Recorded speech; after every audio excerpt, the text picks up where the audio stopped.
following segment is sponsored by Smith's Food and Drug. If you need a break from holiday ham, Chef Jeff Jackson is going to show us how to make a delicious crispy Parmesan and garlic salmon. Let's take a look. Hello everybody, I'm Chef Jeff from Smith's. Okay, today's recipe, we're going to be making a salmon dish that's super delicious, but it's really easy and you're going to love it. And you probably have a lot of these ingredients already at your house. Just super delicious. So let's get right to it. We're making crispy Parmesan and garlic crusted salmon. So I have just some salmon, just a couple things about salmon. To know of its freshness, go ahead and give it a smell. If it smells fishy, that's not good. You want your seafood shouldn't smell like anything really. So give it a sniff. If it doesn't smell like anything, you're good to go. That's what we have here. It shouldn't be very slimy, those kind of things. So just keep a good idea. And most likely you're going to get a good quality product at your local Smith's. So, but it doesn't hurt to check. So what I'm going to do first is drizzle on some extra virgin olive oil. And then I'm going to sprinkle some salt and pepper on there. Just, you know, a liberal amount. Doesn't take too much. Then we'll make our crust that we're going to put on top of it.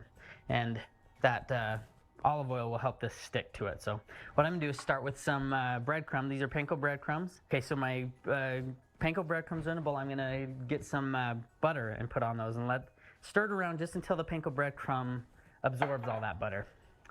So it gets all in there and looking good. And then we're going to flavor it a couple other ways. We're going to go Parmesan cheese. And then we're going to go some salt and pepper. I know we've already got salt and pepper on our salmon, but we want to flavor our breading as well.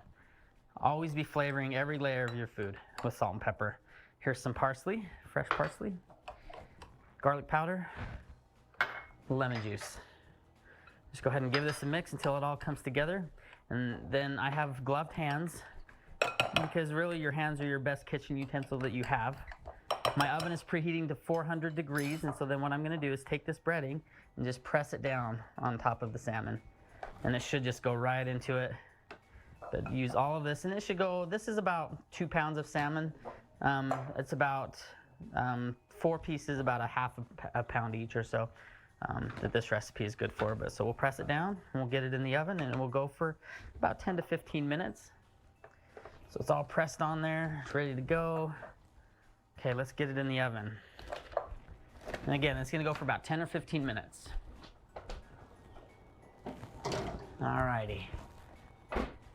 Okay, so 10 minutes later, or 2 seconds, magic of television, we have finished. Ooh, look at that. And the smell on this, guys, smells so good. But anyways, it's crispy and it's gonna have that nice texture. The salmon's done, it's flaky and buttery. That's it. You serve this with some wild rice and some asparagus. Call it a meal, right? Let's get this on a plate. You can find all these ingredients at your local Smith's. Thank you so much for watching. Thanks for shopping. We'll see you all next time. Bye, everybody.